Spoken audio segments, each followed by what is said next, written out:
Welcome back, everyone. I'm sure you have enjoyed yourself this weekend watching the Canadian Grand Prix. I think we're both in agreement that it was possibly one of the greatest this season. Yeah, this season. Yeah, I mean, not ever. I'm not going to get carried claim. away. That's a big claim. But if you are here, thank you very much. If you've come from TikTok, fuck you. And if you want to follow us on TikTok, the links are in the description down below. You can check us out there on Twitter and on Instagram. And if you want to listen to us rather than watch us, you can also do that on Spotify and Apple Podcasts. Links will be obviously in the description. We're going to crack on now. All right, guys, welcome along. Luke, let's just a disclaimer, okay? Not all TikTok fans, okay? No. The reason why we say this is because before we came on air, we said, I showed you from the last video some of the comments from people. Obviously, you know, we're just Drive to Survive fans.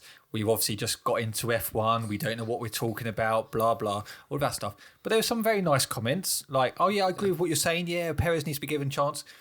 It doesn't mean we're talking to everyone. The thing is, right, it's not even being disagreed with is fine. We all have our own opinions in the sport, and that's what makes every sport so brilliant. That's why even down to the point where I support Lewis Hamilton and someone else supports Charles Leclerc. Yeah. Do you know what I mean? Like it's all down to opinion. You like someone, so you follow them, and but it's when you get these really unintelligent responses, which are just like, well, don't just insult us.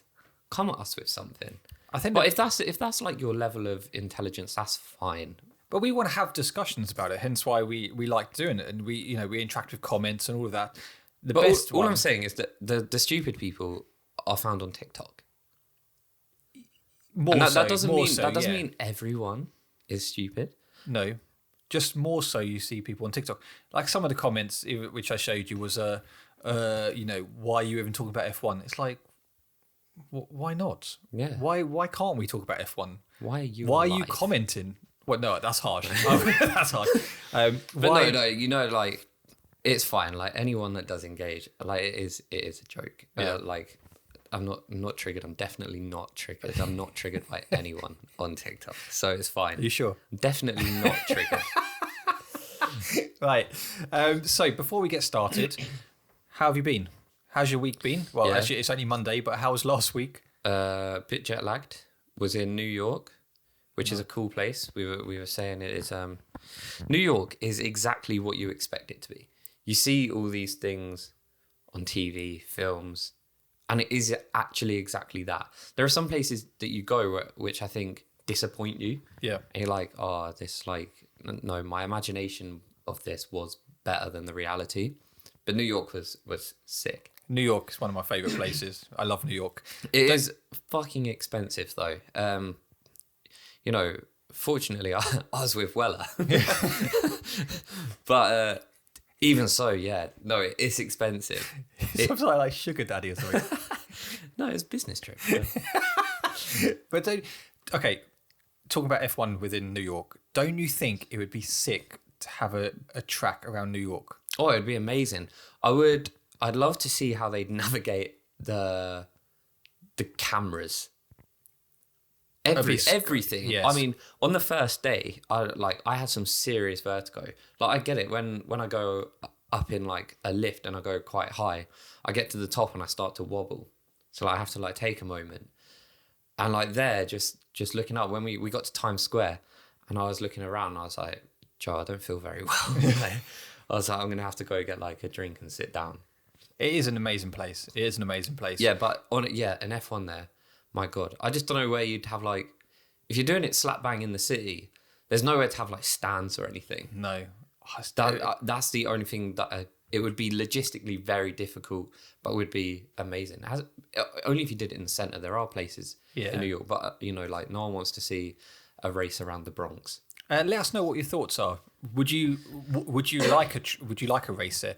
Oh, and another disclaimer, okay? Because last time we got in a bit of trouble. So we spoke about women being in F1, didn't we? Oh yeah. When we were discussing it, we know that women have been in F1 before. There were 1970s and 80s. I knew that. What I meant, actually didn't. Oh, didn't you? Yeah. No, when we were talking, what I meant by that was now having women in F1 How did now. they do back then? Did all right. They didn't do too bad back in the. I think the last one was in 1980s. I think last time. I think that's F1. quite incredible. I never knew that. Oh, didn't you? No, I knew that. I think there was 3 drivers. I believe I may be wrong, but I think there was 3 drivers over the periods of 1970s, 80s, and 90s. I think. But obviously, I would like it now. That's what I'm saying. Yeah, I mean, our point still stands. Absolutely no one should be excluded from the sport. No. And that goes, we've complained about people only being in the sport because they have finances. Yeah. And, if that's stopping anyone getting in the sport, doesn't matter who, it's frustrating. If you have pure talent, you deserve your chance. Everyone should have the opportunity to race. We've kind of gone on, glad you enjoyed New York. Shall we What did you do? Oh, no one wants to know what I've done. I went to Devon, actually. Oh, yeah, you did. Yeah, that was good. Did a bit of, swimming, just chilling out, barbecues. Yeah, it was nice. Nice. Not as nice as New York. Well, you probably didn't spend as much money, so... Well, your sugar daddy did, though, didn't he? I did, to be fair. I'm going to come clean. Wella didn't pay for everything. It was a joke, because there's often, a joke in the friendship group that Wella pays for my life. And granted, he's given me a career. But I did have to buy a dinner for us. So. You don't have to defend yourself on here. It's a Formula 1 podcast, I'm not triggered. Right? I'm definitely not triggered by that. He's definitely triggered. I'm not definitely not triggered. so welcome along. Hit that like button if you're watching on YouTube and subscribe if you're new.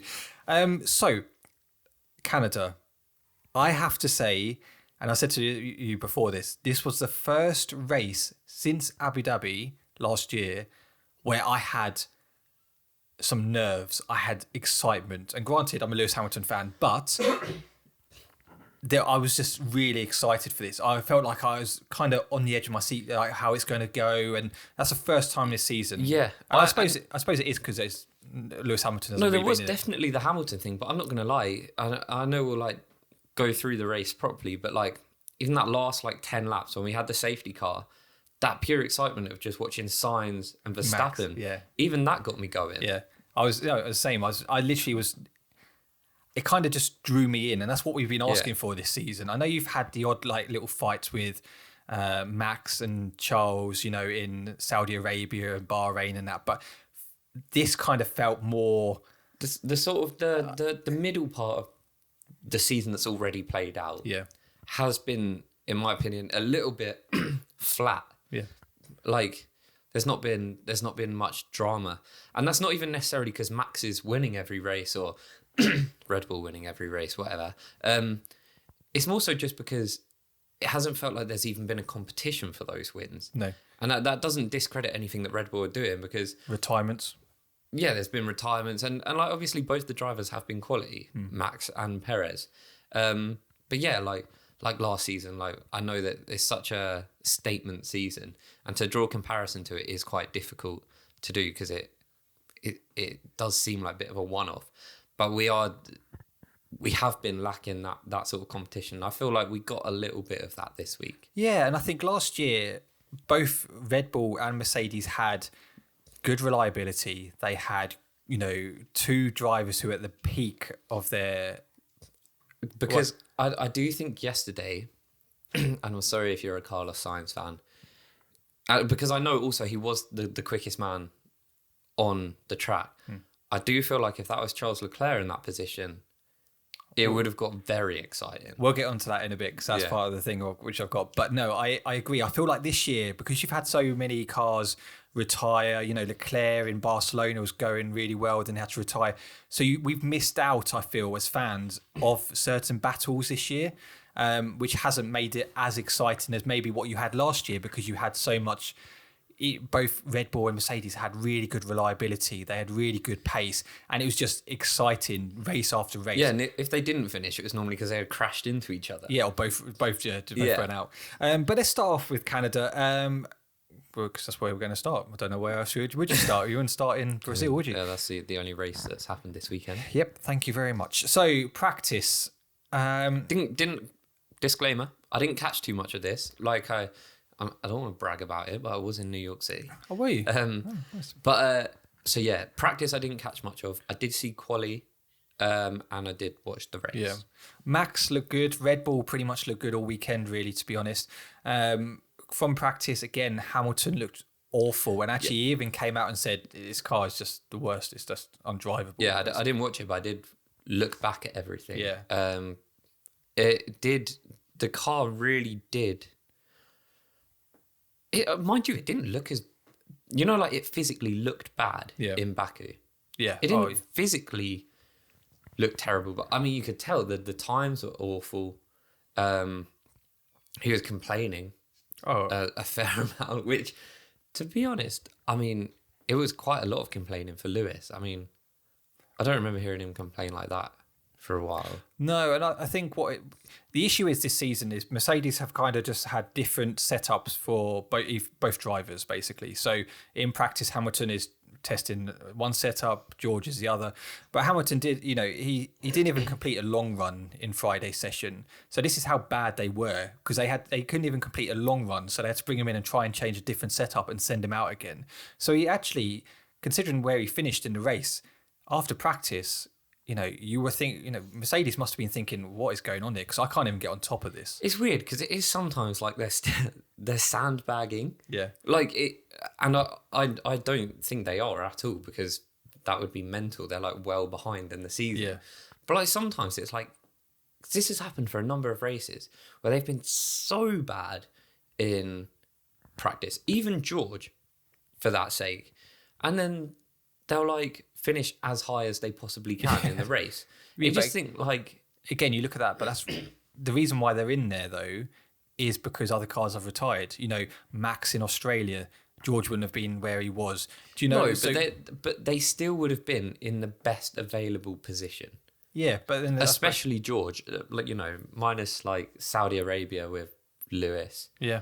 I know they've had luck with retirements, but the contrast between practice and the race, even sometimes between quali and the race, has been pretty mental this season. But we saw it not just with Mercedes this weekend. What happened to the Aston Martins? Even the McLarens were putting in some decent times. But in practice, Vettel was like second or third. Yeah, I mean... and then all of a sudden, come qualifying, they weren't even there. That didn't make any sense to me. They both went out in Q3. Yeah, I was just like... Q3. What? Q1. But yeah, no, I agree. Let's touch on qualifying, because going into the qualifying, I was expecting the Alpines to be strong. They turned out they were. They looked good all I was expecting Red Bull to be strong again. And I was actually expecting Aston Martin to be up there.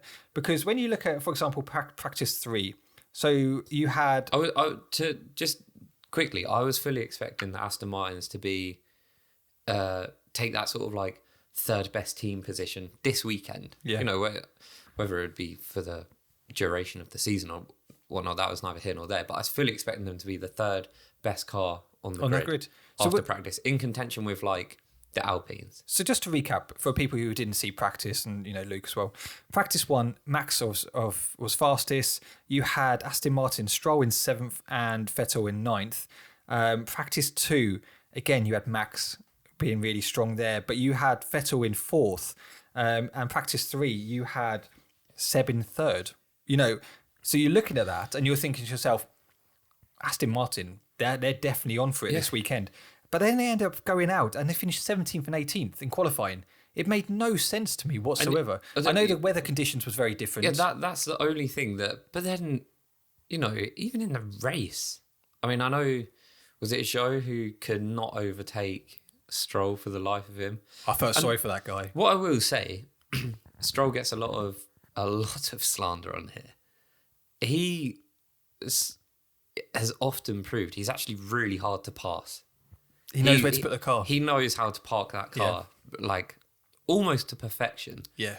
I know sometimes he's done some like weaving. He's had a few black and white flags, but I do think he's a really good defensive driver. Yeah. No, and he's shown that. He is aggressive where he needs to be. He knows where to place his car perfectly. Unless you're Nicholas Latifi, then he'll just bang into you and take you out like Australia. But with qualifying, It was a wet qualifying. I was excited for this. It looked good. Instantly makes it 10 times more exciting. Exactly. We know going into qualifying that actually the likes of Charles Leclerc and Tsunoda were going to start at the back of the grid. We knew that from practice. Leclerc started, he took a new ICE, MGU-H, MGU-K, X and Turbo. And what are they? So no, this is what I'm asking, Luke. Obviously, you are our engineer on the podcast. Can you tell us what they are? All I know is what an ICE is. The internal combustion engine. Oh, I don't know. What does that do? That makes it sort of move. Look, right, we never claim to be mechanics here. That's like, what does it do? It's just, it's what makes the car move. If you're watching on YouTube, that is class. The other things, don't really know what they do. But what I do know is that I'm pretty sure it was the ICE that he needed to change. Yeah. Correct us if we're wrong. This is just my understanding. Because he initially had a 10-place grid penalty for who's taking some of the parts, and in the end, had to change it all. But it does make sense, Otherwise, later on down the line, you're going to take another penalty. You might as well just do it all at once. But what I will say is, I think Charles would have finished second had he have started 10th. Yeah, potentially. He had a load of traffic. He was stuck behind. He had so much traffic. And what was going on with that Ferrari? Normally, that car looks so good taking corners and coming out of them. It looks so quick. He was not getting the traction at all. I think we'll touch on it in the race in a second, but yeah, he had a lot of degradation on his tyres right from the word go. And the issue is they left him out for such a long stint on those hards. Yeah, they did. He just, I think it was a left rear he was struggling with pretty much after the 5-6 laps he was just struggling with, and the car just couldn't cope. Yeah, no, it was insane. So just finish on qualifying, superb lap by Max, put him on pole position. I mean, he had he was just he was class all weekend. Fair play. He is I know he is a world champion, but he displays the qualities of a world champion. Yeah, he was he was consistent all weekend, all through practice, qualifying, race. He just held his own. He was superb. Even when he gets under pressure, like I know we're going to talk about in the race, the last 10 laps, he didn't look like a man under pressure. No. He's really showing real composure. He's really showing, the class, and like you say, he's driving like a world champion. A massive shout out, right, to Fernando Alonso. What a lap by him to get second. Yeah. Do you know when the last time he was on the front row? I know it was like 11 years ago or something, because there's a picture of have you seen the picture of Lando Norris? What Lando Norris looked like when Fernando was last on the front row. Oh really? We're gonna put it up right now. If you're watching, you can see this picture. This is what Lando Norris looked like. That's how long ago it was. 2011. 2012. Oh yeah. Germany. 2012. That's mad. Do you know what? As I said, the Alpines look quick. Their straight line speed is ridiculous, and they looked amazing all weekend. Yeah. I was delighted to see Alonso on the front row. Carlos Sainz was third. Hamilton outperformed Russell, finished fourth. But Russell, let's talk about Russell. Initially, he took a gamble. Initially, all cars started out wets. They then all went on to inters. George was the only one. That cat is about to throw up on my carpet.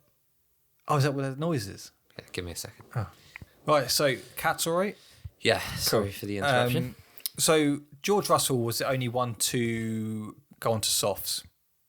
It didn't pay off, unfortunately, for him. No, and I'm not going to lie. I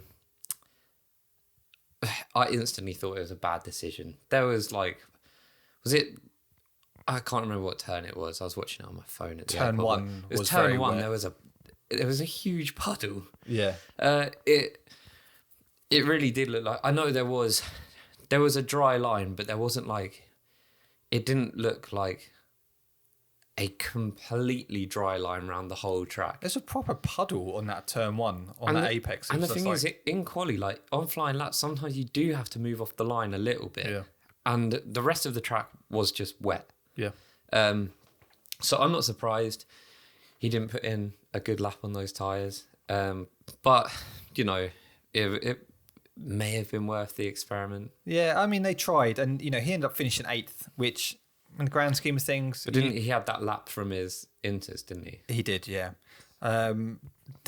Massive shout out for the Haas. Magnussen 6th, Mick Schumacher 7th. Outrageous performance. And this was the first one Mick actually got into Q3 on his own accord, because obviously last time he got into Q3 because Lando Norris went out of track limits. So and he looked pretty good all weekend. He looked good, and I was gutted. We'll touch on him in a second, but I was gutted for Mick this weekend. Scholl had another good weekend. He got 10th, Bottas 11th. He outqualified him. Williams, Albon, 12th qualifying. He's done well. Where did Latifi qualify? 19th. Someone didn't go out then. Sonoda. Sonoda finished 20th.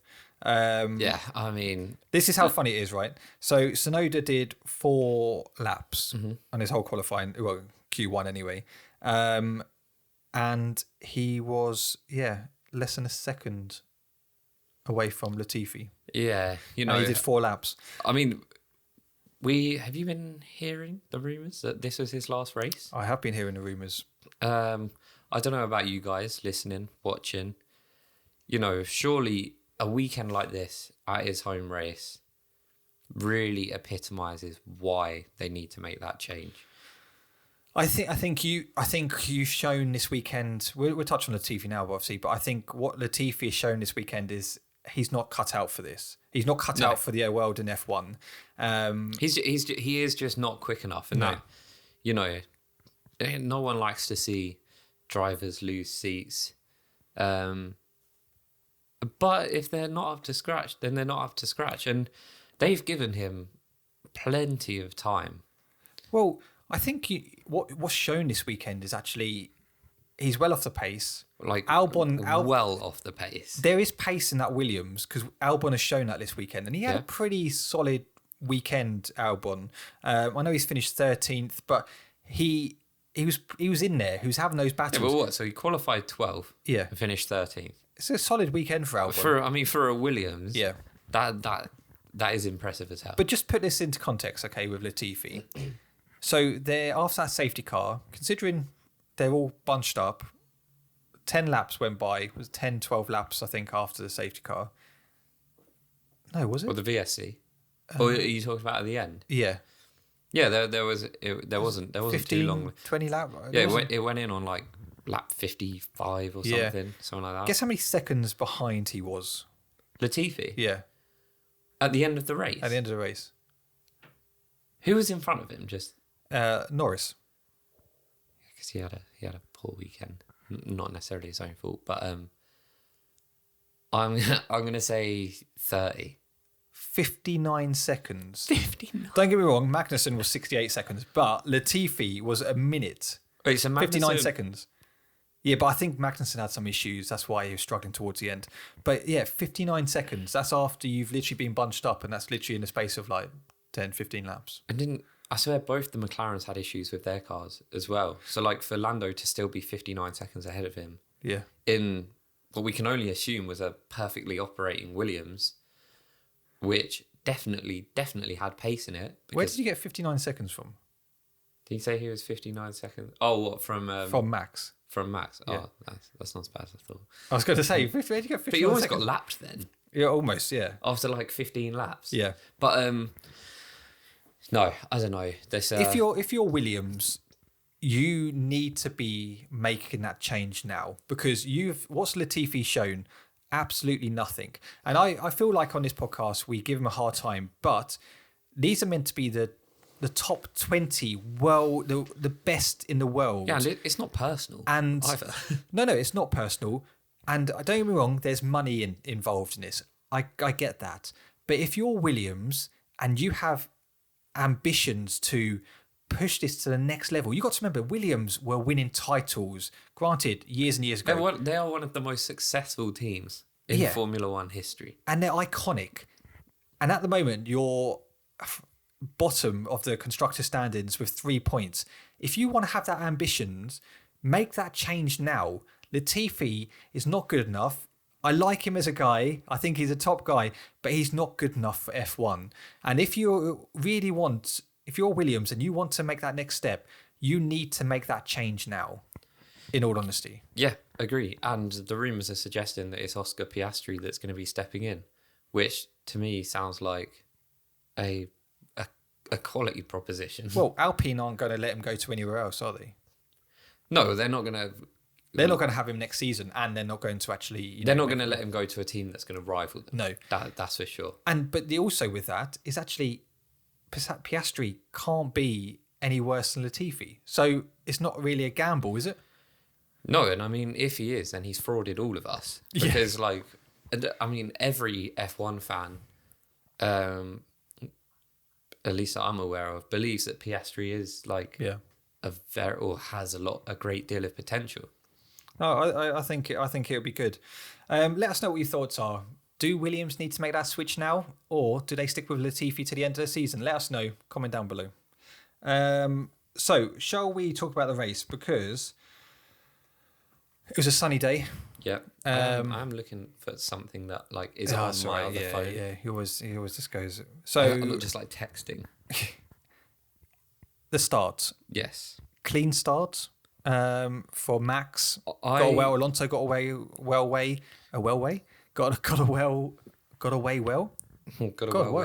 So what I was expecting is Fernando Alonso spoke a lot about wanting to lead the first lap of the race. He didn't really challenge. Got away like the car was made of lead. Yep. I think Lewis probably got away as well as Max. Would have looked like he was there to take Sainz and Alonso, but I think he got blocked off by Alonso. Yeah.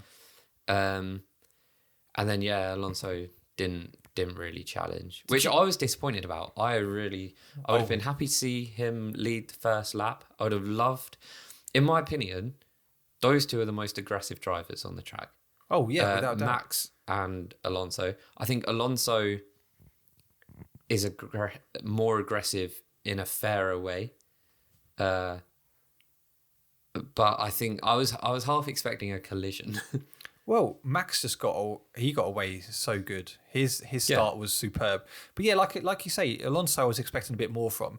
The biggest one that really concerned me was Magnussen, Hamilton. I don't know why. I don't know when. Obviously in Barcelona they got that puncher. Magnussen has done this. It looked like he was close to getting another puncher, Hamilton. Well, I mean, Magnussen's front wing was damaged, wasn't it, from the collision? So I just don't understand why did he get so close? I don't know. He's pushing, isn't he? He's trying to prove his point. He is, but it's the second time he's done it, and to Lewis as well. Perhaps he just doesn't like Lewis. No, maybe. Perhaps it is personal. They all want to beat Lewis, don't they? Perhaps it is personal. But no, I thought they were close. As I said, Alonso, he was holding his own up until lap 3 when he got overtaken by Sainz, and you just could tell then, wasn't it? It was a Ferrari or Red Bull win. You know, that pace in both Ferrari and the Red Bull just looked good all weekend. And I think, like I said, if it was Charles Leclerc, then I think maybe it could have been a Ferrari Red Bull win. I was honestly, as soon as Max kept the lead, I was like, here we go. Yeah. It's his race. And he looked good. And then obviously Perez then retires from the race. They're saying it's a gearbox issue. That's the 4th retirement of the season for Red Bull. Yeah, it's not looking good. It's not looking good for Red Bull and Ferrari. I'm not going to lie. They both have some serious reliability issues, which is where Mercedes can really capitalise later on in the season. If they can sort their issues out, then if they can get quick, they've had zero reliability issues other than the fact the car is a tractor, right? But it doesn't break down, and it doesn't go wrong other than the fact that it's already wrong. And the fact it's bouncing up and down Yeah, but that's not necessarily a reliability issue in the sense where the car is actually braking. It's just a bad car.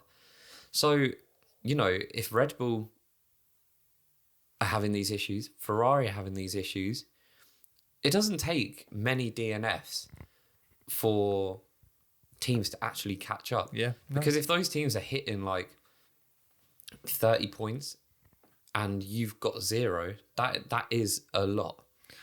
I think if you're looking at, from a Red Bull aspect, Red Bull.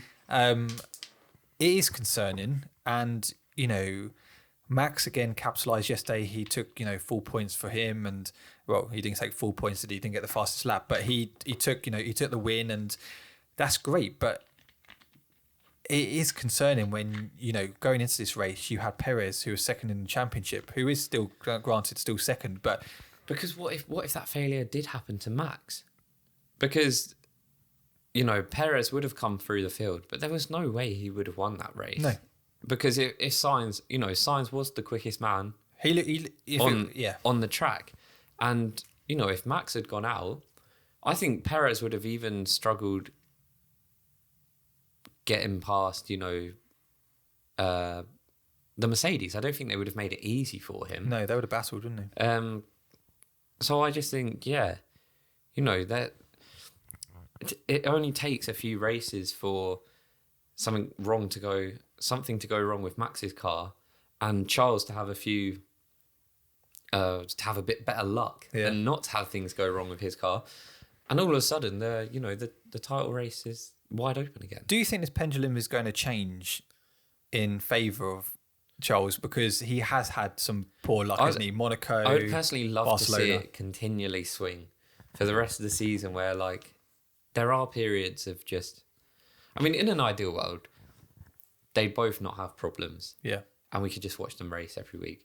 Or, but as a Mercedes fan, I do love seeing them drop out. But I wouldn't want Charles to just win the championship because Max's car has broken down constantly. Yeah. And, vice versa. I wouldn't want Max to just win it because Charles has broken down. I like the competition. But what I also like is the little advantages it gives to Lewis and George. Yeah, no, I agree. Mick Schumacher. Let's not sugarcoat it here. Haas had an awful weekend. Well, had an awful race day. They had a good qualifying. That is where it matters. Yeah, no, I agree. Their weekend, they're going to walk away from that thinking, wow, how has it gone so bad? They lost a handful of points. They were on course for points this weekend. They're still only on 5. They've only had 5 points since the opening weekend. Am I right in saying that? Yes, you are right. Do you know how many points they've got? What, altogether? Yep. Well, K-Mag came 4th, didn't he, or 5th or something? He did, but so from a Haas point of view, they are second from bottom with 15 points. Which, in my opinion, really does not reflect the capabilities of that car. Oh, that car... But they have had some horrendous reliability issues. Baku was awful. One of the reliability issues comes from within one of the cars in the name of Mick Schumacher, who has, totaled the car twice, crashed some other times. He was looking pretty solid this weekend. He was on course. He surely was going to get points. I would have been very surprised if he didn't. Yeah. When is this guy or is he just never going to get points? I look at him and I'm like, do you know what? I was so happy for him on Saturday, and then to see him retire when the TV camera goes to it and you just see a Haas going slow. I saw him dropping down. I know, the commentator said, "Oh, he's been overtaken by Zhou or whoever it was." And then he was going down and down and down. I was like, fucking hell, and then Latifi's overtaken him. And then it obviously moved him, and I do feel bad for him. Yeah. And he obviously didn't sound very happy on over the comms. No. It's sad to see. And hopefully he can swing it, because he showed glimpses this weekend that he has that talent. He has that glimpse this weekend that he deserves to be in this sport. Yeah, and I don't think anyone thinks that he doesn't deserve it, because he has proven it in the lower leagues, so to speak. The lower leagues, if that's what you can refer to it as. But he hasn't shown it in an F1 car yet. No. And there's no medal for being quicker than Nikita Mazepin for a whole season, because anyone on that grid would have been in the same car. Yeah, without a doubt. Even Latifi. Yeah. No, I mean, Mazepin was particularly slow. He was poor, wasn't he? Poor. McLaren's. another tough weekend for them. I mean, awful double stack, by the way. what was that about? What was that pit stop? 5 point something seconds for Danny Rick when he came in, and then they Lando didn't even have was. Lando's tyres ready. But they went to put his front left on. They put mediums on. Yeah, Then they yeah. had to take it off and put the hards on. It's like, come on now. Like, this is what I don't get. So, correct me if I'm wrong here. These are the top teams in the world. Okay, these engineers, these pit crews, they train daily. Not necessarily daily, but they. I mean, it's probably more or less daily. Yeah. It looked a farcical. You looked at it, and I was like, "What is going on here?" Like, I mean, the thing is, right? There's got to be communication. This is how it works. So someone's got to be like, right, we're double stacking here. I'm pretty sure they both went on hards, didn't they? they did go on hard, yeah. Get 2 sets of hards. One for Danny, one for Lando. How does someone rock up with a medium? That's like the complete opposite. You might as well turn up with like a bag of crisps because they're just as useless. I don't know. I don't think you can drive on crisps. But you can't drive on 1 medium and 3 hards. So you probably could. Do you see my point? I see your point. You probably could. Yeah. Okay. Physically, you could, but you can't in the sport. Yeah, is what I mean. So, that is.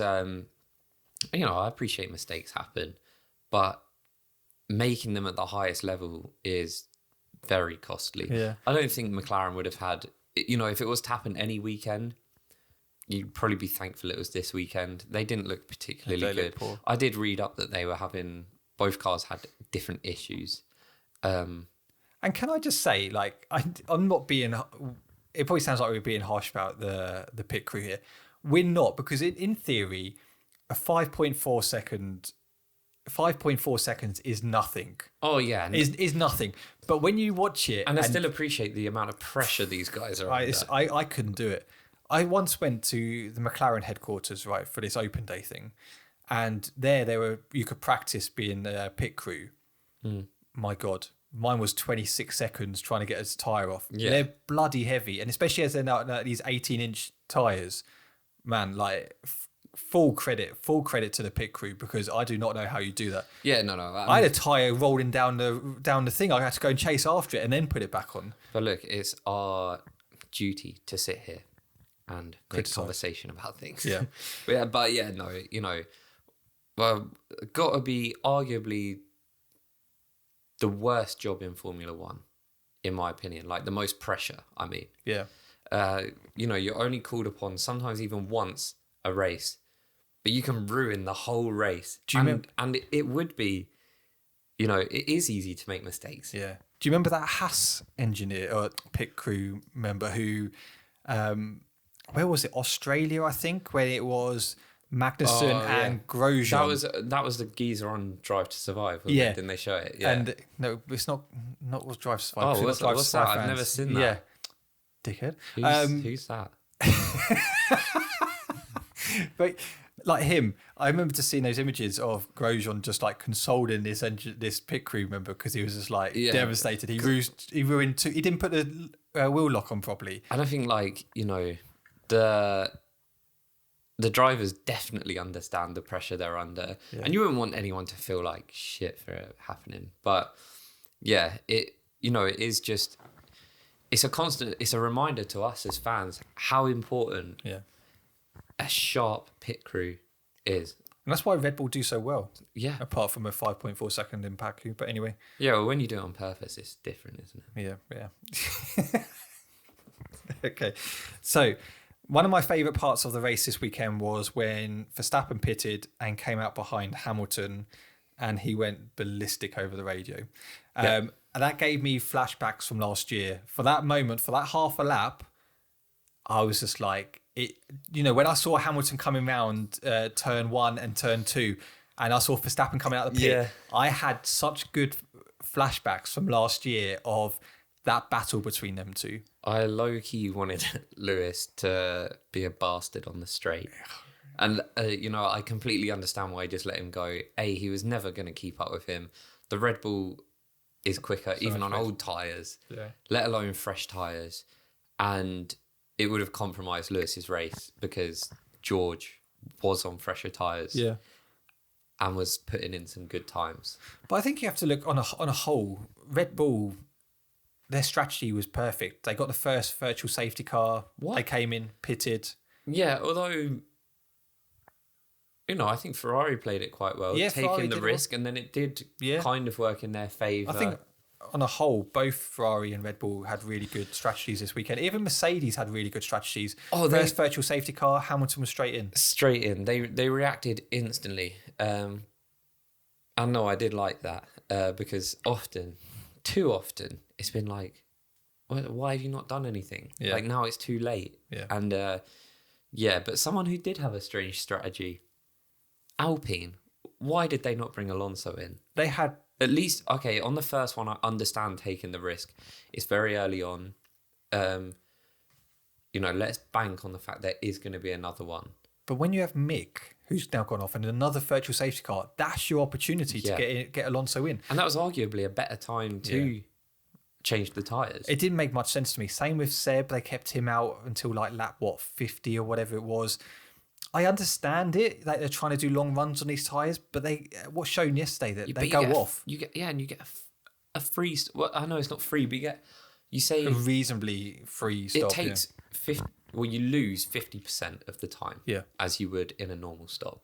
What have they got to lose? Just do it. It doesn't make sense to me. I get each team are trying to do different strategies and all of this stuff to try do the undercut and all of this stuff, but it wasn't working. It wasn't working at all for the Alpines at all.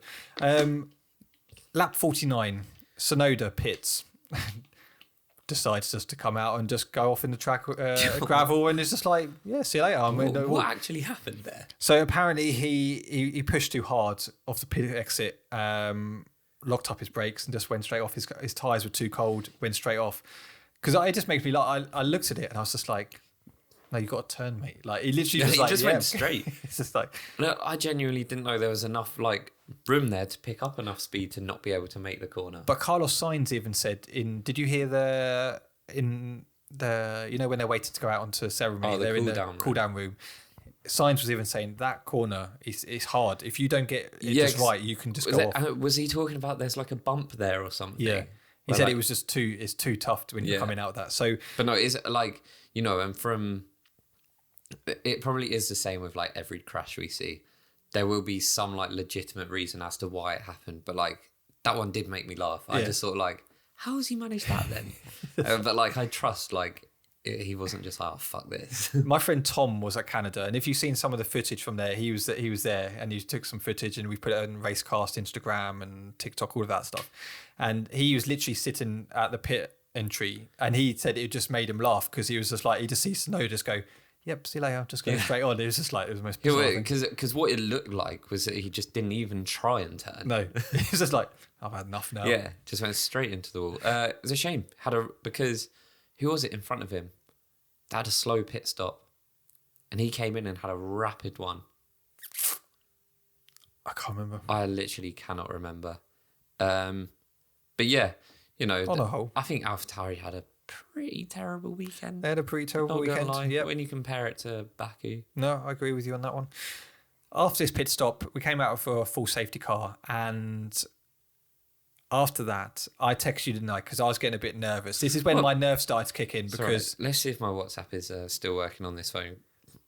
Because we knew George was in fourth, Hamilton was in third, and we thought, my concern was actually... You thought, I didn't. You were worried that George was going to get Lewis. Well, they're all bunched up again, weren't they? I thought, actually... Yeah, but the tyre difference, tyre age difference... was 1 lap. 1 lap. But, so I was thinking, what are you worried about here? Obviously, Lewis is going to stay in front. But how do we know that? This could be the chance now where because we haven't really seen that battle between them two this year. Here's what I think, right, about the two of them. Yeah. And this is my honest opinion, right?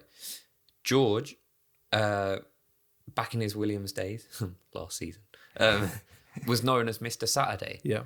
I think he's a very, very good 1 lap driver. Ooh. As in, he's very good at doing a quick lap. Yeah. I think he's very good at racing as well. But I think Lewis's racecraft is a lot better. He's always been so good on race day. And I think that sort of showed. I mean, Lewis pulled away from George with No problem whatsoever. And that is expected. I mean, Lewis is a 7-time world champion with a ridiculous amount of experience. Yeah. And George is in his first season at Mercedes. His first season in, well, a fast car, I guess. So, you'd expect Lewis to use that experience and be quicker. I think for me, the reason why I was a bit like, oh, what's going to happen here is because you haven't seen them two race this year properly. And I would have loved it if it did get racy. Obviously, Lewis has had some awful luck. Yeah. And I was actually a bit apprehensive to see how it was going to go between them two. Was George as now going to expose Hamilton and become like, oh, no, I'm faster than Hamilton at all? So you're worried about his legacy? Well, not necessarily his legacy. I was just more concerned. Like, you and I both want to see Hamilton win his 8th title. Mm-hmm. That's what we said. Win your 8th title, then retire. Don't care. Okay, we want to see, But I was concerned. There was a lot of talk beforehand. It was actually, is George the better driver than Lewis? Then were you thinking, oh, well, if George does overtake him, then Lewis really doesn't have a chance of winning the 8th title, because if they do then get the best car, well, George is going to be the quicker driver. Yeah, well, not necessarily not just about the 8th title, but I was thinking more for Hamilton. Is now he's going to get more critics who are going to go, see, actually, George has proved, he's come into the better car. Bottas couldn't do it last year. George has come in and he's shown that he's a better driver than Lewis. I can't actually think of a race this season. And I know there probably is, but I'm just trying to think off the top of my head, where like Lewis hasn't actually been the quicker driver on race day. Yeah, no, I But besides, I know George overtook him in Miami, but Lewis's tyres were old as hell. And a lot of times this season, events that have happened in the race have fallen right into George's hand. Yeah. And I'm completely happy with that. Like, I want George to do just as well as Lewis. Yeah. But yeah, I think George has shown definitely over one lap. He's quicker in that Mercedes than Lewis. I just one of those where I was kind of like, oh, how? Because then you were worried about Leclerc getting them, and I thought that was never going to happen. Yeah, no, I wasn't necessarily worried. Those Alpines were a bit of a nightmare. They were, but I think I misread it when I text you. We won't add this into the thing. He was panicking. Matt panics. I don't panic. I just wanted to see Lewis. He does panic. Do well. Let's move on anyway. So the battle between Max and Carlos, I thoroughly enjoyed. I thought it was superb. Honestly, was it second to last lap? Yeah. Carlos got so close and then he butchered. Wasn't he like 4/10 of a second off or something? Butchered the hairpin. Yeah. I mean, there's a lot of speculation after, a lot of questioning after, if that was, like you've even asked, you've said in this, if it was Charles in that car, would he have overtaken him? My gut feeling is, I don't think he would have. I think what you saw Sainz yesterday was, and I'm actually delighted for Sainz because I think he proved yesterday he can go up against the big boys and he can prove himself. Max, on the other hand, is on a different level. He was no way going to lose that race yesterday. He was way too quick. He was working it fine. No mistakes. How much pressure do you think you're under when you have someone who's so close behind you and you're pinpoint perfection that whole every lap? I think he also showed how intelligent he was. Like, he must have been using his battery power in the right areas perfectly. Because I think, it probably took him a few laps to suss where Sainz was using it. Yeah. And then I think Max just countered it perfectly. And let's just say he didn't even have team radio at the end. It wasn't. His mic was broken, wasn't it? So no one could he couldn't even speak to the team. So not only have you haven't got that to ask for advice, you're now, driving with this, Carlos Sainz right behind you, less than a half a second behind you, and you're battling. For me, even if it was Charles Leclerc, I don't think he would have got past Max yesterday. I think Max was too strong and he was too smart to lose that place. So all I think is I think Charles could have overtaken him, not would have. Whereas I don't think Sainz could have overtaken him. Okay, interesting. Yeah. But I would have loved to have seen that, and I'm sure it was the second to last lap, I would have loved to have seen him hit that hairpin perfectly. Yeah. get good traction out of the corner because he was 4/10 behind, and that was the closest he had been. So coming down that straight, I think it could have got very close. I just thought it was great racing. And like I said to you at the beginning of this episode, it was for the first time I was like proper excited, edge of my seat, like, oh, you know, even not just with the Hamilton aspect of it, but like you said earlier, with the Max and Sainz, is Sainz going to get past? Like, I was gripped. I was gripped for the first time this season, which was really, for me, if we can start having this every race, then I'm happy. Yeah, you know, we said it from the start. We may be Mercedes/Hamilton fans, but that doesn't mean like I watch every race purely hoping that just they're going to win, or I hope they dominate the season. I literally want to watch a race and just be like taken aback by it, no matter who's racing. You know, I just want to see 2 cars at the front or 3 cars at the front going for it. I don't massively care who they are. If I could have it my way, it would be Lewis at the front. Yeah. But if, you know, I'm realistic at the same time, I'm happy to see anyone up there racing. Yeah. And you know, we did get that this weekend. No, I thought it was really good racing. I really enjoyed it. And I've always loved Canada. I said this on the last episode. Canada is one of my favourite tracks. And again, it proved this weekend. It was phenomenal. I love that you had the mixture of rain, you had sun, like you had different strategies. It was just all round really good weekend. But next weekend is going to be very exciting. Weekend after. But like next, so it's not this weekend, it's next weekend. Just finishing on Canada. Were you talking about Silverstone? Well, yeah. Okay. What do you think I was talking about? Let's just finish off Canada. At the end, Alonso obviously finished 7th, but he had a 5-second penalty, so it dropped him down to 9th. Did you see Alonso said that if he didn't have... he was claiming they had a power unit issue. Yeah. Which I think is true because they were talking about it at the end of the race. But he said he would have finished ahead of Lewis. Do you reckon Lewis has to pay rent for living in his head? It costs him a lot. Yeah, it costs him a lot. And they like Alonso. You know, I think personally it's pretty obvious he really does not like Lewis. Hamilton looked good all weekend, but when did Lewis overtake? I can't remember the laps. When did Lewis overtake Alonso? It's like 5, 6, I think. It was quite early in the race. And I'm pretty sure the power unit issues apparently didn't start until like lap 20. Yeah, he had issues before, and he fucked it on the tyre strategy. You know that the Alpine. Again, it's a car that has fairly consistently this season looked good. Out on one lap. Yeah. You know, because you can look at Australia, but race pace. I don't think they've been as impressive. I'd say Ocon's been more impressive than Alonso with regards to race pace. Yeah. Yeah, well, he's sort of a driver that has gone a bit under the radar, just sort of kept his head down and is just he's done well. Driving, picking up points. He finished 6th yesterday. Yeah. That's not a bad return. Although there was team orders to not let Alonso overtake, because Alonso was quick all weekend. I don't want to take that away from him. But I did just find it a bit weird that he was like, oh, if I didn't have these issues, I would have finished ahead of Lewis. He wouldn't have. No, you wouldn't have. No. Because you fucked the strategy. Let's be realistic here. You wouldn't have. But he did get a 5-second penalty for weaving in front of Bottas, which then moved Bottas into 8th, Zhou into 9th. Great weekend for Alfa Romeo. Alfa Tauri. Yeah, no, it was. And, you know, it was nice to see Zhou not have any issues. Yeah.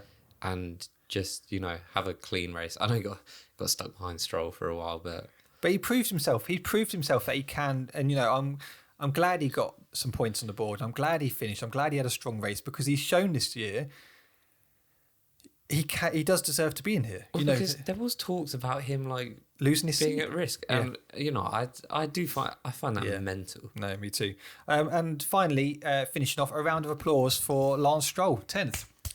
Yeah, at his home Grand Prix. Fair play. He had a very good race. Am I under the impression that he's never not scored points at his home Grand Prix? Yeah. Which is good. It is quite impressive. But do you know who else? I've got a little quiz for you now. Are you going to pay for my mortgage?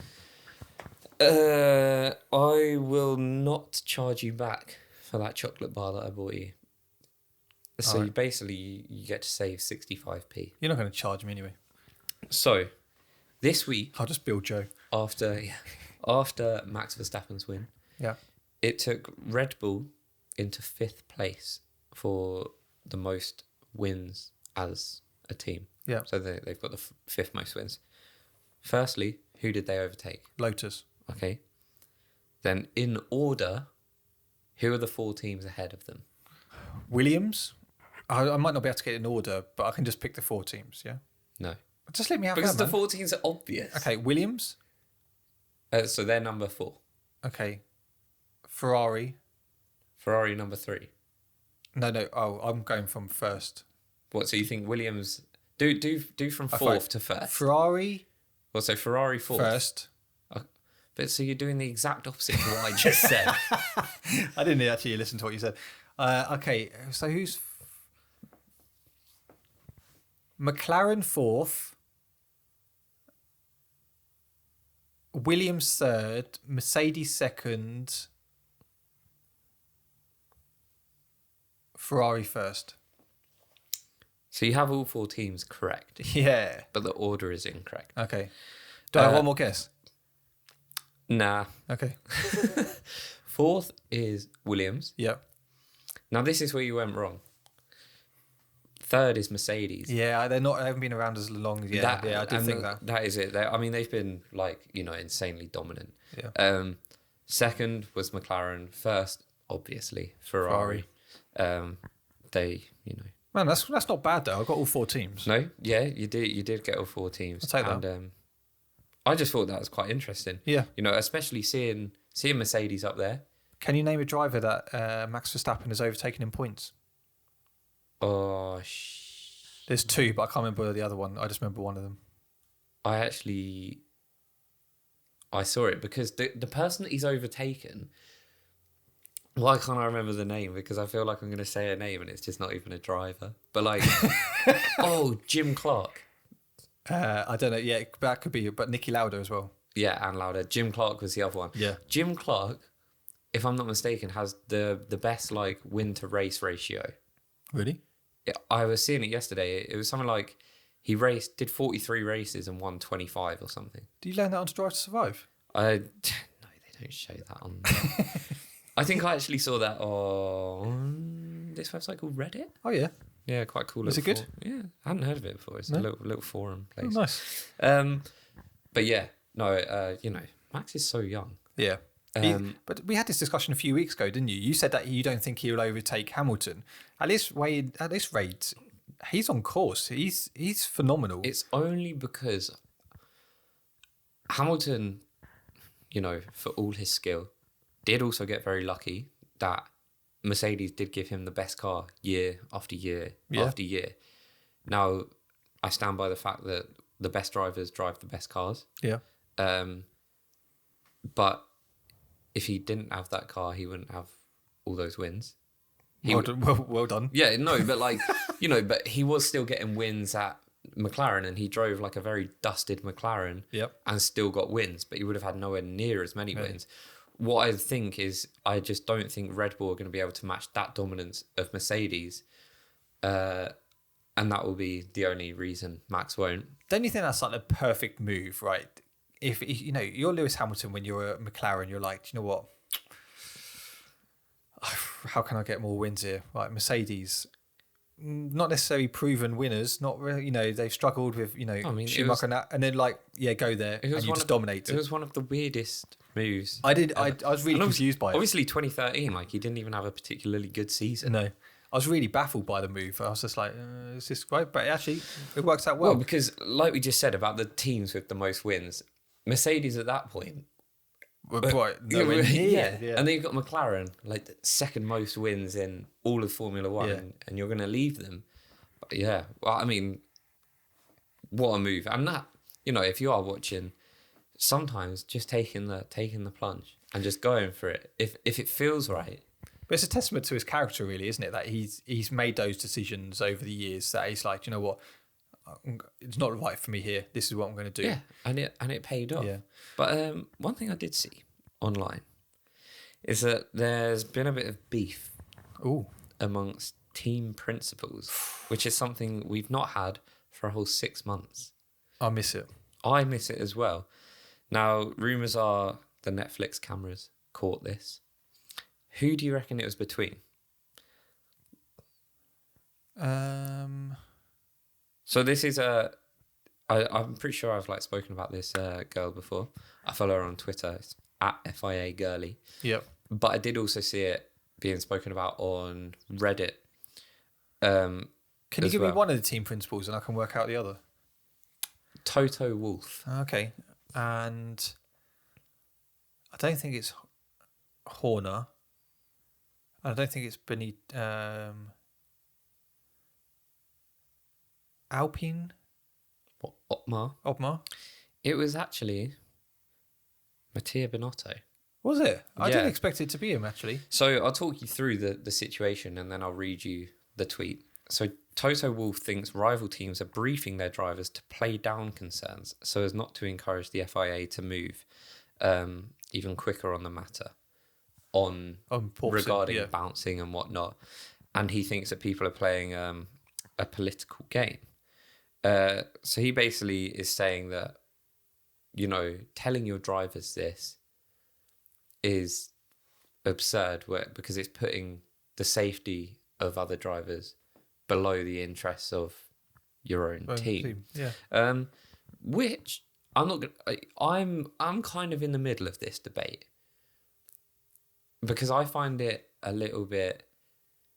At the end of the day, it is a team issue that Mercedes are so bad with the bouncing, but it is a collective issue that every single one of these cars bounces. And they were talking about it yesterday on the race, they're feeling up to 1G, up and down. Now, It looks horrific, though. And if you don't know how G-force works, 1G is basically the equivalent of having your body weight twice. That's just mad. So, which is not It's comfortable. It's like having, in my case, 85 kg pushing down on me. Yeah. So it is uncomfortable. It probably isn't very good for the joints and bones of these drivers. So I do understand the concern. But would Mercedes be complaining about it if their car wasn't so bad? No. And even if it was bouncing, like the Ferrari, if they were out in front, this complaint wouldn't be happening. Let's be real here, because, okay, we like Mercedes, but if Mercedes were doing well and they didn't have the issues, you wouldn't hear a peep out of them. You wouldn't hear them complain about anything. They would probably go, yes, it's a bit bad, but it's fine, it's all good. Same with Red Bull, you don't hear from them because they've kind of got it on top of it. There's still a bit of porpoising, but it's not actually that bad. But no, I guarantee you, if Mercedes were doing well and they were up there, you wouldn't hear anything about them. They would rather have issues with the drivers, if that makes sense, rather than actually talk about it in public. But I do also understand the concern, because it's not good for them. It's a long-term health issue if it's going to have. Yeah. Same. I know this is different sports. Before you tell me, NFL. Have you ever seen that movie Concussion with Will Smith? Prime example. You start having these long-term health issues in the sports. If you start having these health issues in the sports, it's long-term. It's going to cause some issues. Yeah. So same with the NFL. The concussion point of view. If you keep bashing people's heads together, you're going to have long-term issues. Same with F1. If you don't start looking after drivers' health, and I know they get paid a lot before people say, you've still got to look after their health. Yeah. Otherwise, when they get to 50, 60, 70, they're going to have real issues. Yeah. And I don't think when Lewis Hamilton got out in Baku, that was over exaggeration in how he was feeling. No, and I know Horner commented saying it was performative or whatever, and Max has even said a few things this weekend, we don't need to over dramatize it and stuff. But yeah, and I think that's where it stemmed from, the whole telling your drivers to play it down. And let's not. Christian Horner is the first man to complain about anything. Oh, last year in Silverstone. Yeah, Mercedes, the DAS system. Yeah. The budget cap. I thought it was quite interesting. Crofty and Horner having that debate over. Did you hear it? I didn't hear it. No. But like they were talking about the porpoising, and Horner basically saying, well, like, you know, it's just one of those things. Nobody knew that these new car designs were going to bounce, effectively calling it like an act of God. And then like Crofty came in and said, well, couldn't you apply that same logic to your argument about the budget cap? Like, no one knew inflation was going to rise and the cost of things were... I like Crofty. Yeah. I like him. But I did find that quite funny. But as for this angry exchange, there are rumours that this was in fact an angry exchange between Toto Wolff and Mattia Binotto at yesterday's meeting. Christian Horner and Netflix cameras were part of it too. So if they have caught that, I'm sure they'll find a way to fuck it up. You won't see it. But yeah, that could be really interesting. What an anticlimax that was, Drive to Survive. I know, you know, let's not talk about it, but I don't even, the thing is, I don't even know how you fuck up a season like that. No. That must have been so hard to get wrong. Yeah. And they managed it. So fair play, Netflix. Fair fucking play. Did you hear Crofty's, or was it Brundle's comment yesterday when the safety car was out? Remember, so drivers can't go up a side by the side. And there was just like, they were just ripping, you know. If they actually applied this to Max, was probably quite happy that the cars have to stay behind this season, unlike last season when he could actually go up beside him. I was just like, brilliant, just ripping to shreds. But also in regards to this, there are rumours, more rumours, so many rumours on this show. Where did you get these rumours from? I actually don't know where I saw this one. I think it might have been Twitter. Okay, Twitter. Yeah, but there are rumours that Mercedes have an active suspension, like built and ready to go. Ooh. So obviously you're not allowed to use it, active suspension.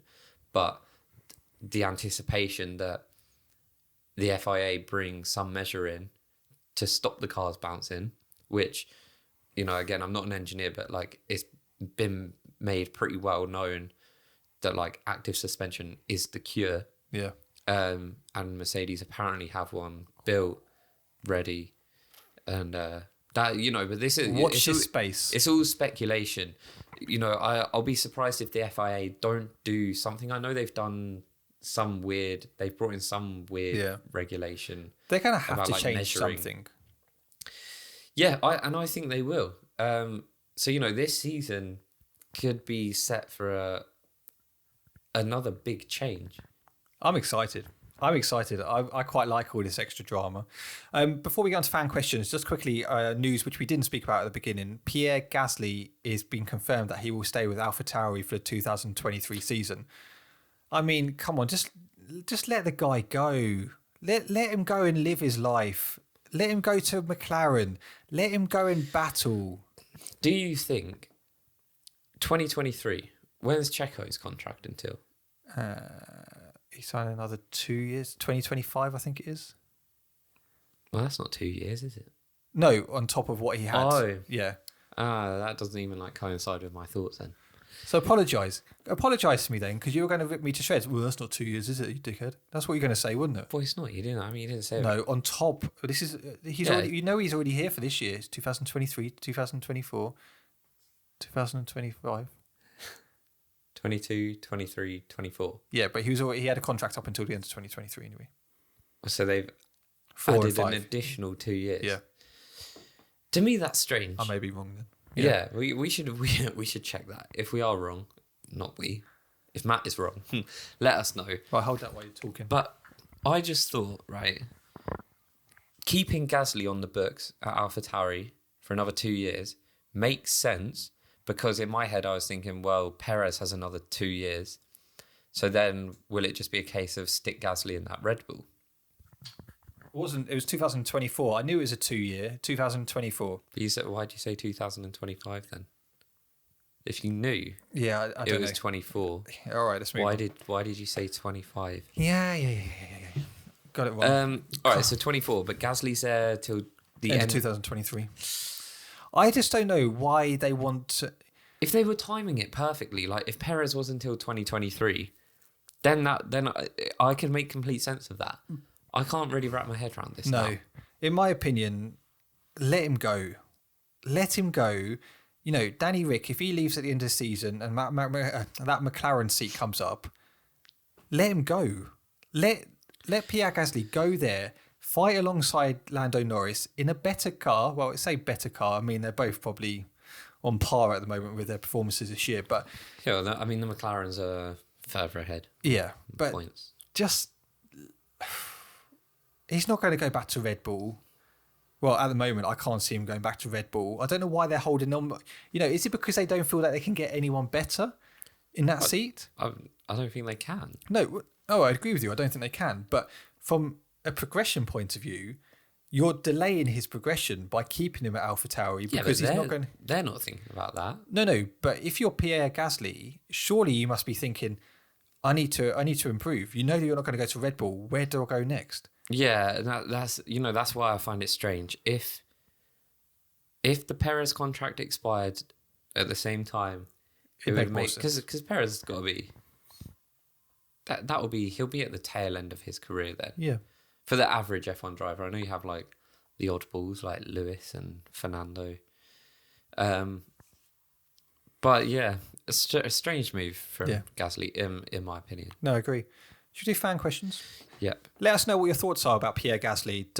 Should he stay at AlphaTauri? Should he actually go to somewhere like McLaren? You know, let us know what your thoughts are. I just feel like you just need to be given a chance in a. You know, AlphaTauri are never going to win championships because Red Bull are never going to let that happen because it's their sister team. But if you are someone like, you know, Gasly and you go to someone like McLaren and you can continue to build for the future with the likes of Norris, surely that makes more sense than anything else, doesn't it? Yeah. No, I believe so. Is it me asking you? Oh, you're asking me this week, aren't you? Yeah, I'm easy. Okay, we'll start with a nice simple one. Does this weekend signal the end of Perez's title fight? It only just begun. In all honesty, yes. I mean, we said last time out, I think probably in 3 races' time, if he doesn't pick up points, then he's pretty much out of the championship. He's now 40-something points away from Max already. In all honesty, yeah, I think it is his title. It is over for him. I can't see how, unless Max has reliability issues going forward, I can't see how Red Bull are going to favour Perez over Max, and I think Max will just be the favourite. But that is the only thing. Is he's got to be sitting there thinking like, well, we do have reliability issues. Surely at some point they've got to come. They've got to fall on Max rather than me. So he has got to keep pushing. I don't think I wouldn't bet against him just yet, but I also probably wouldn't put any money on him. No. I mean, I would like to see him be a title contender. I would, and he still is. I just don't see how he's gonna get closer to Max. If anything, if they keep their, if they are reliable over the next few races, then in my opinion, then Max is always going to be the favourite. Yep. No, fair enough. I do agree. Verstappen and Latifi swap cars. How do they do in the championship? Honestly, Max is getting points in that Williams. Yeah, I'd be getting tattoos. Yeah, or if you had made the bet on Max getting points. And I still think I'd be safe in the sense of betting with Latifi that he wouldn't get points. Latifi, I mean, I don't even think he wouldn't win the championship if he was the only driver on the grid. He just wouldn't. Season would get forfeited. It would. I would honestly, if we had to witness that race, just a race, Verstappen in the Williams, Latifi in the Red Bull, I still think I'd bet on Verstappen winning. Yeah, but give Latifi his due. He has been finishing races. He's been very consistent. He's been very consistently bad, but he's... But to be fair, I mean, how do you not finish a race when you're not racing it? All he has to keep his eye out for is blue flags. Yeah, and sometimes he doesn't even do that. Well, yeah, true, yeah.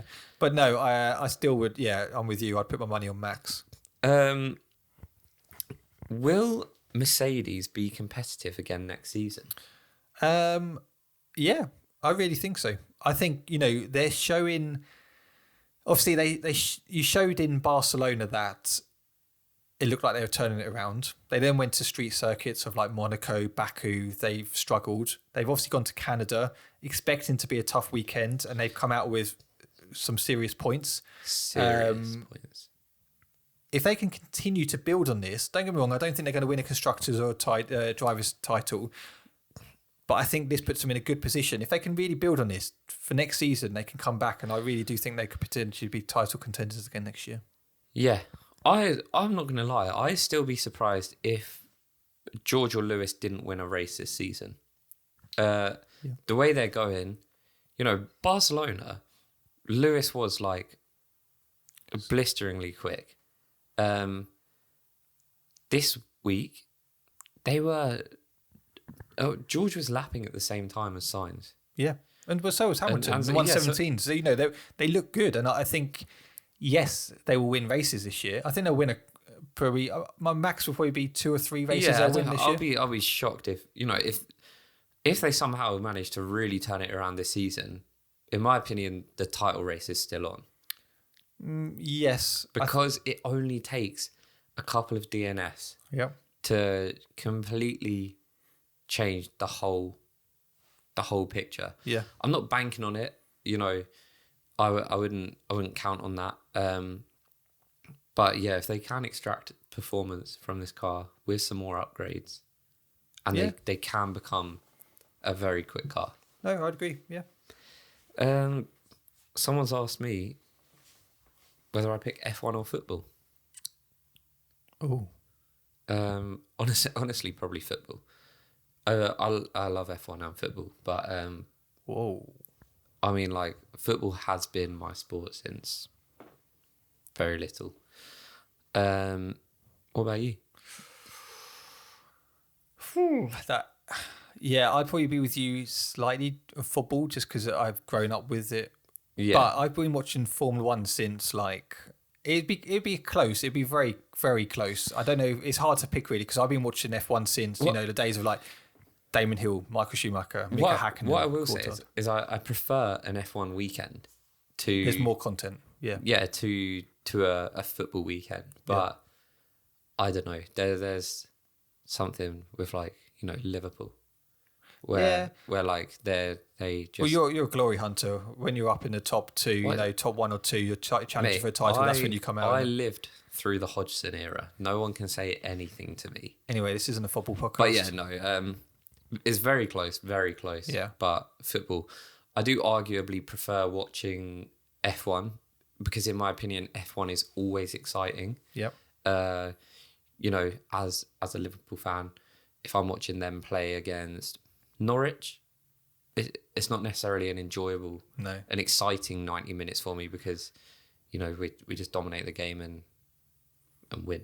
Yeah. Which is great to win, but F1 always provides that excitement. And it's more excitement over the weekend because it starts on a Friday, Saturday, Sunday. Yes. Better content. Do you think Verstappen will dominate over the next few years, similar to Hamilton? I think he will be there. I don't think he will dominate as much as what Hamilton did. My reason for this is because I think you have other drivers coming through who will be more competitive as well. Whereas I think, Hamilton, yes, okay, he had Seb, he had Rosberg, but I think now you have likes of Leclerc, you have people like Gasly if he decides to go to Red Bull in the future. You have, if McLaren can sort that out, you have, the likes of Norris, you have George Russell in that Mercedes. So you have more competition than maybe what Lewis had back then, if that makes sense. Yeah. So I think, like you mentioned, Vettel and Rosberg. But I don't know, it's tough. Vettel is, in my opinion, none of the drivers other than, Lewis are currently, on that sort of level.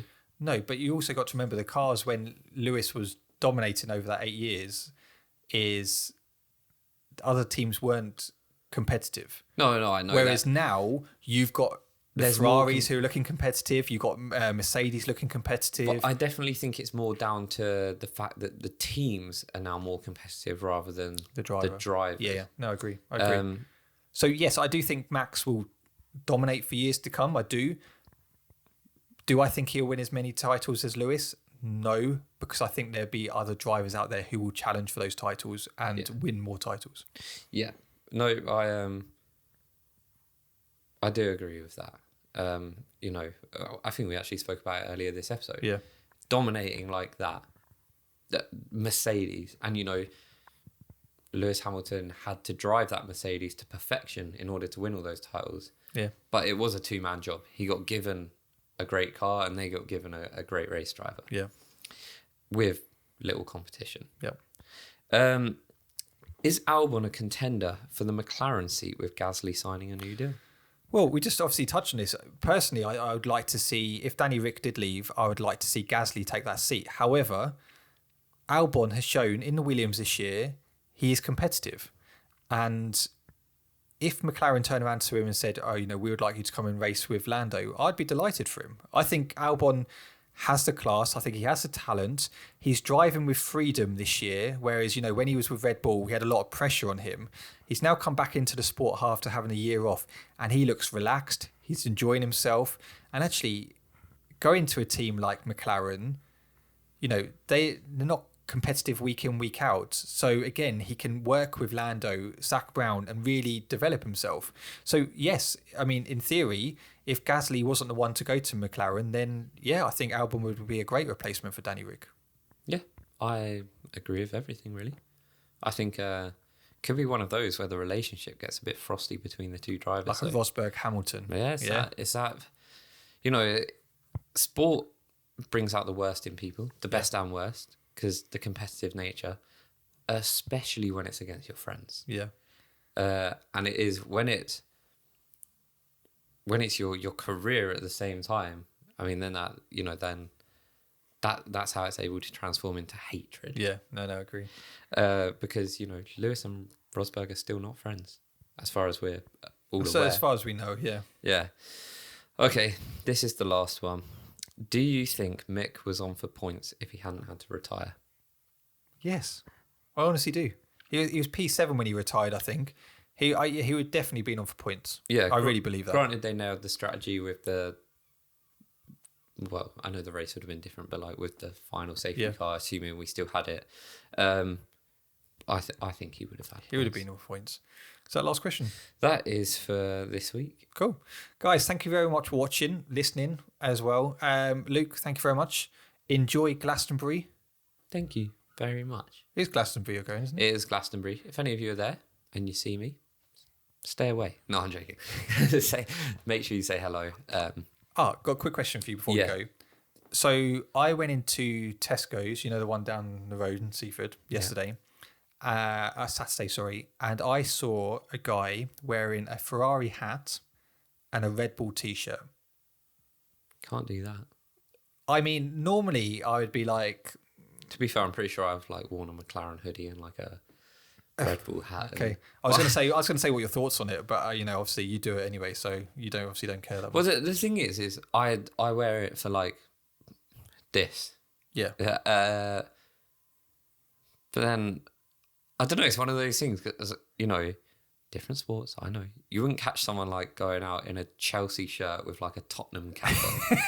So it is strange, I guess. But you know, and had we have not been sent all this stuff, you know, I wouldn't go out and purchase anything other than Mercedes. Mercedes, yeah. So assuming this guy has bought it, I don't know. Each to their own. But It did make me laugh. I looked at him, I was like... It's like wearing a half and half scarf. Yeah. I was just like, no, not really for me, mate. No. Especially like the two competitive teams that are like going head to head. Yeah, no, it did make me laugh. But guys, let us know what your thoughts are on that. But yes, thank you very much for watching. Thank you very much for listening on the Apple Podcast and Spotify. We'll be back next week when we're previewing Silverstone. Will we get a nice little excitement like we did last year? Horner was saying he's worried about those Mercedes. Should he be worried? Let us know. Until next week, I shall catch you later. Bye-bye.